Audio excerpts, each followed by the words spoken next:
Welcome to the Symphony Podcast.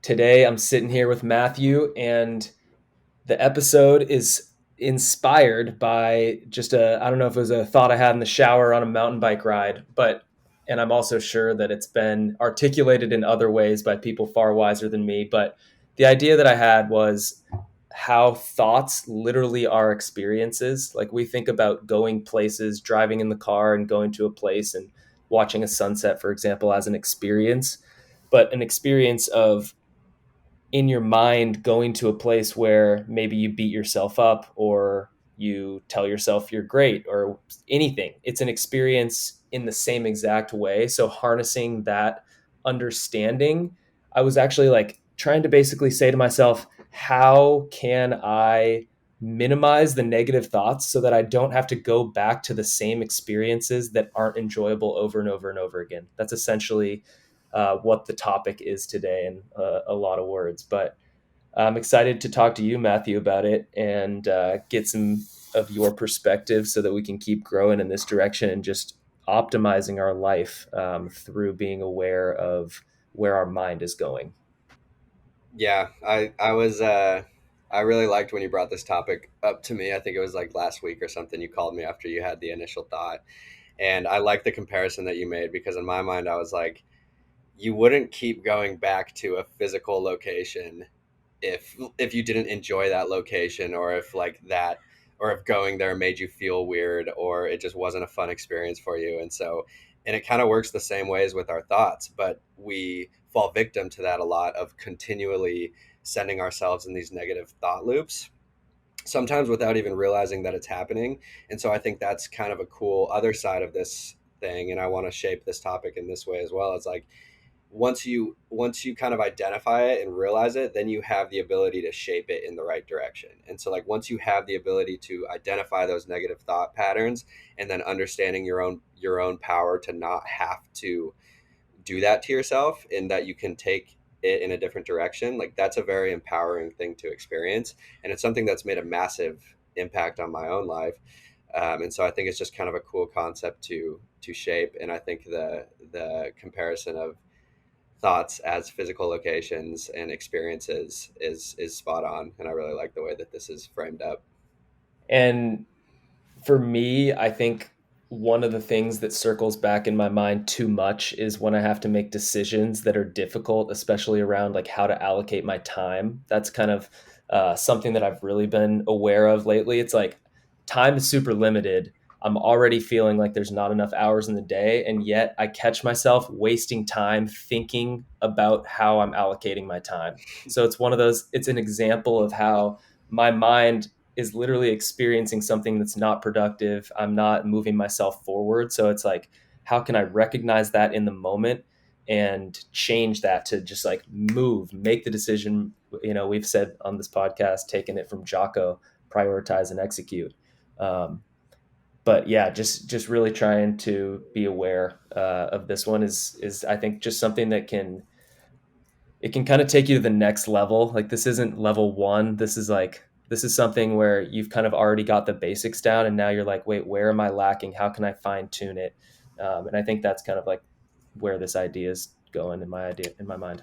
Yeah, the mental energy piece is interesting too. I think I heard Andrew Huberman talking recently about the importance of mental energy, and how so much of it can be wasted on exactly what you just said, like deciding what to spend time on throughout your day, or like deciding whether you should do this now or do this later, or like that mental process is costing you a lot of energy that could be allocated into whatever the activity is that you could just decide on and execute it. And so I think another whole tangent we could go off of is like the importance of just having tangible things on your whiteboard or on your schedule that you know that you need to knock out the next day, so you don't spend any energy deciding what you should do that day. Like that's a whole other topic we could do, Yeah, but that's smart. it plays right in. It's like taking care of your mental energy, understanding that your thoughts are going to spiral in whatever direction you kind of like choose to associate with,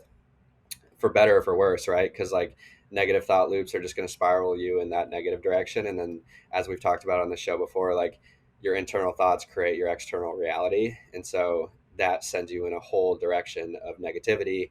Whereas it works the same way in the opposite direction. So it's like once we identify these negative thought patterns, we understand our own power to associate or disassociate, and then we can choose to basically cling on to, attach to a higher energy and get ourselves in a positive mental state and start focusing on gratitude and just doing things that we like, connecting with people that we love, and just challenging ourselves mentally, physically, spiritually, emotionally, all of it. It's like, and it just builds upon itself. And then you become a better person for yourself. You become a better person in the world, and you create more of the energy that you have going on within yourself. And so then you're basically just radiating love and spreading more of that anywhere that you go, which is so cool. Like, that's such a beautiful thing to be able to like create in the world, kind of. And everybody can do that. Very well said, Matthew. I appreciate that. And you're 100% right. It's like, what's the point of life? We did one Why Even Try podcast recently. And I think what we discussed the other day and kind of where we're landing in this conversation as well is just the idea that where your mind is like there's this idea of like let your mind wander, and there's a time and a place for that. And I think creating space to let the mind just go whatever direction is important, but also being able to harness it in and say, okay, in this moment, here's my goal. I have to work, so I have to like clear my mind of those other things, or I have to relax, so I have to clear my mind of work.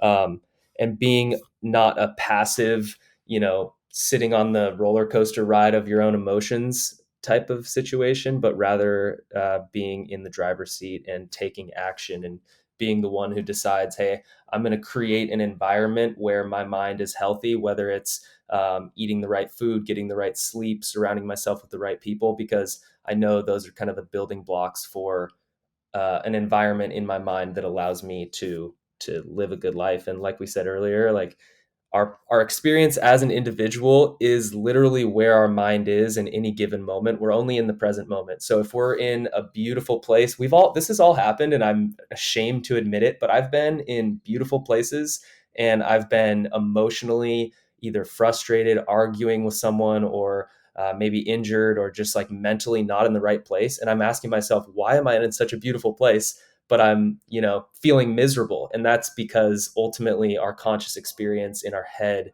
is far more powerful than where we are physically or geographically. So, It really is. Yeah. And I think what you said before, like taking initiative creates positive experience for yourself too, because I think the world can start to feel like a really negative place if you're taking, like what you said, not the driver's seat of your own life. Like if you feel like things are just happening to you and you're just kind of like existing among this like turbulent, shifty, like change filled world, and everything's just happening to you and you don't have any level of control over anything, like that's a scary place to be in. But when you start taking initiative towards something, and it can be really simple, right? It can be like with your health, with your physical health, or with your diet, or even with your mental health, like making sure that you're fostering good thoughts and like practicing gratitude and like trying to find silver linings and like that type of stuff. Like it doesn't have to be super complex, but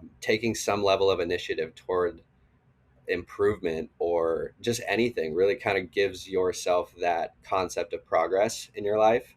And then you don't feel as much like things are just happening to you because you feel like you're on a journey towards something. there's so many positive effects of this whole concept. I'm excited to continue just applying it to my own life and seeing where it goes. And also, on a side note, trying to capture more of the creativity and the random ideas that I have by just being more militant about writing things down.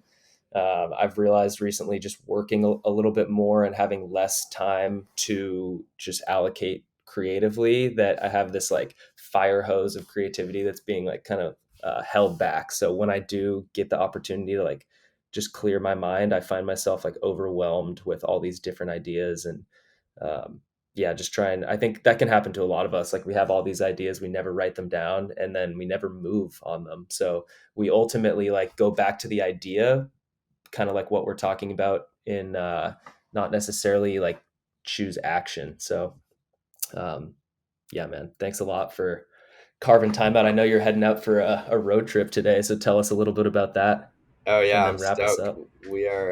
We're headed up north. I'm down in Southern California right now, but we're going up to Northern California. We're going to be in like Walnut Creek area for a couple of days for like an engagement party.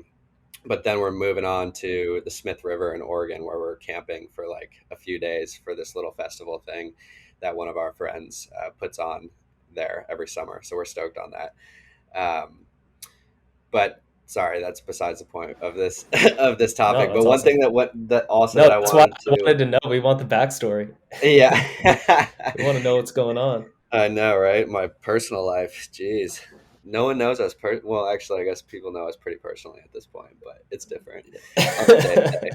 But also, another thing that I was listening to recently that kind of came to my mind when we were talking about this topic was Sunil Gupta, the guy who was recently on Creative Live and wrote the book Backable, basically talking about what makes people have that intangible or untangible it factor that makes people take a chance on them. Super interesting guy, but he was talking about the concept of like how your past does not necessarily need to connect to your future, like, and how your past doesn't need to determine your future, but it can inform it.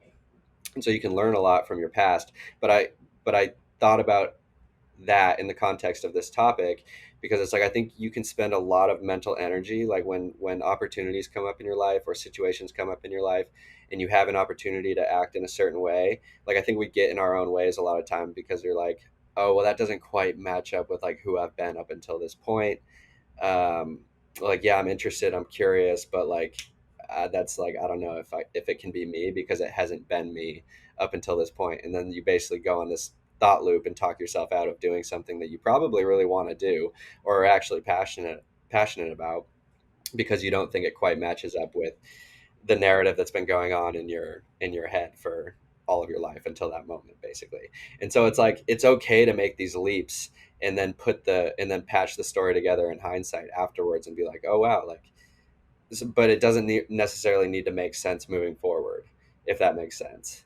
Like, take the opportunity, jump in and do something that feels right in your gut that doesn't necessarily match up with like whatever is going on in your current situation. Like if it feels right, it probably feels right for a reason.